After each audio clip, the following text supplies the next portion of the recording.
يوم 7/4/2026 في الطريق الواقع بين سفان وخور الزبير في محافظة البصرة تم قصف مزرعة وفيها منزل صغير يحتوي على 3 من المدنيين الذين استشهدوا ومن بينهم أطفال. بعد ساعة من هذه الحادثة نلاحظ العديد من المحتجين أمام القنصلية الكويتية في محافظة البصرة. تفريق المتظاهرين من أمام القنصلية الكويتية. وتطور هذا الاحتجاج إلى صدامات ما بين القوات الأمنية وما بين المحتجين. المتظاهرين الآن والقوات الأمنية أمام القنصلية الكويتية، مما خلاهم يعبرون السور ومن ثم يصعدون وينزلون العلم الكويتي. اقتحام الآن القنصلية الكويتية من قبل المحتجين بالبصرة وسطكم.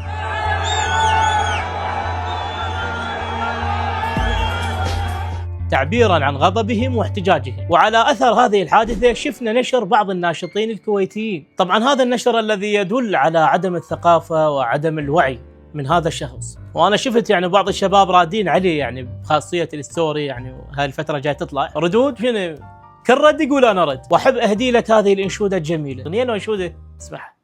يا ما مرينا بمصاعب، يا ما مرينا بمحن، وردت الأرض الجميلة جنها جنة كويتي ونبض كويتي، وافتخر بناسي وبيتي واخواني اللي بالشدايد شديدين. طبعا شاهدتم هذه الاغنيه الوطنيه الكويتيه. اقول لك وينك رجال نسوي في الارض؟ انا لو مالي عقال ما عبالي رجل هيك يطلع شكلك. انت تدري اغلب الكويتيين يضحكون عليها. عمي لو جايبين لكم مطرب من اي منطقه عراقيه احسن من هذا. شفت احد البيجات ناشر اغنيه محمود غياث يقول هذا الاب الروحي للفارغين. وين ماكو فارغ بشغلها ويمشي.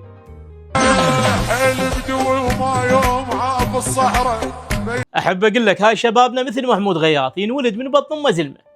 ومحمود لو ما فنان هسه تلقاه على الساتر كاظ القاذفه. ترى المراجل هي هم جينات. الى الان ما عرفنا منو قصف هذه المزرعه اللي استشهدوا بها ابرياء واطفال. يا هم الكويت لو امريكا واسرائيل ما ندري، الا ان ظهر تصريح للسيد محافظ البصره يستنكر هذا الاعتداء الصهيوني امريكي. لان امريكا واسرائيل دزت طيارات تضرب هذه المزرعه لان بها ناس ابرياء. تداولت بعض مواقع التواصل الاجتماعي صورة لهذا الطفل على انه احد الاطفال الذين استشهدوا في حادثة مزرعة خور الزبير. وانا احد الناس نشرتها وجدا ضجت، الى ان راسلني شخص قال لي اخوي هذا الطفل مفقود بالناصرية قبل 7 ايام ونشروا صورته. اخوان مو كل شيء ينشر بالبيجات يتصدق، مو اي صورة تنشر تصدق. هاي الفترة كثرانة السالفة فلان قفصني وطفار، وهذا راجع يوعدني بالزواج وطفر. هاي بالبيجات والجروبات فلان يتزوجني وراد يجيب لي ذهب وطفر. انت الشغله ما تعرفها اقدر اخلي صوره اي واحد واقول عليه هذا قفاص. انا واحد من الناس هذا الشخص قفصني اسمه عمار معارض، باع لي السياره وطلعت اوراقها مضروبه. مو هنا السالفه، وداني فيديو قبل لا يغير رقمه. شوفوا الفيديو. يابا والله موتتني، ماكو واحد ما تبيل لا ليل لا نهار دق دق دق دق. عمي اذا حغير تليفوني بعد لا تخابرني ومالك يمي اي فلس. شده ونص شريناها له ب50 ورقه. هسه لو مقفصني بشيء يسوى زين. هسه هذا ايش تحكي يا اخوان؟ اي شخص عنده معلومه على هذا الشخص جزاكم الله خير يتواصلوا وياي على الرقم التالي اللي راح ينكتب والى مكافاه ماليه. احبه المشاهدين وحبينا نبارك للسيد اللواء عادل فياض السوداني لتسلمه المنصب الجديد معاون مدير المرور العام في بغداد.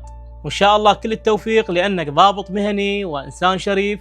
عادل فياض له بصمات من كان مدير عام مرور البصرة، كل تشهد لضابط مسلكي ومهني وشريف. هناك رجل سياسي مهم في محافظة البصرة، محبوب الجماهير ومحبوب الشباب، ملك التعيينات، جنرال الإنجازات، الحاج النائب عدي عواد.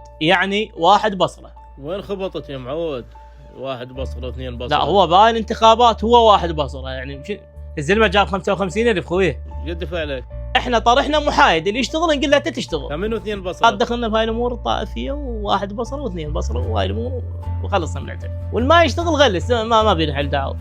ما يشتغل على راسي. السيد عدي عواد التميمي من صار نائب الى اليوم جايب ما لا يقل عن 375,000 درجه وظيفيه لشباب البصره. طبعا هاي من مصادر موثوقه. متاكد موثوقه؟ اخوي متاكد موثوقه لو دافعي لك. الله شاهد مصادر موثوقه. اخوي ما نغر، احنا طرحنا محايد. يلا نرجع. تداولت بعض البيجات تصريح اعلامي خطير وكما سمي ببيان رقم 1. بسم الله الرحمن الرحيم. إن ينصركم الله فلا غالب لكم.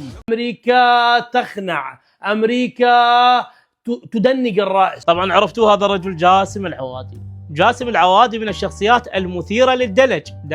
دجل مثيرة للدجل، هي بنين موسى وقالت الدلج ومثيرة للدجل، المثير للدلج، مثير للدجل، مثير للدلج، مثير للدجل يعني.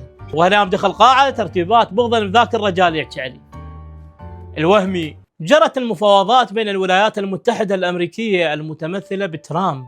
ترامب ليش قال؟ ترامب ليش هب؟ أبو شهبة، أبو شهيد. جرت المفاوضات بين الولايات المتحدة الأمريكية وبين الدولة الإسلامية الإيرانية، ذلك بناء على شروط إيران الذي أعطتها لوزير خارجية باكستان على مود يوصلها للولايات المتحدة الأمريكية. ترامب وافق.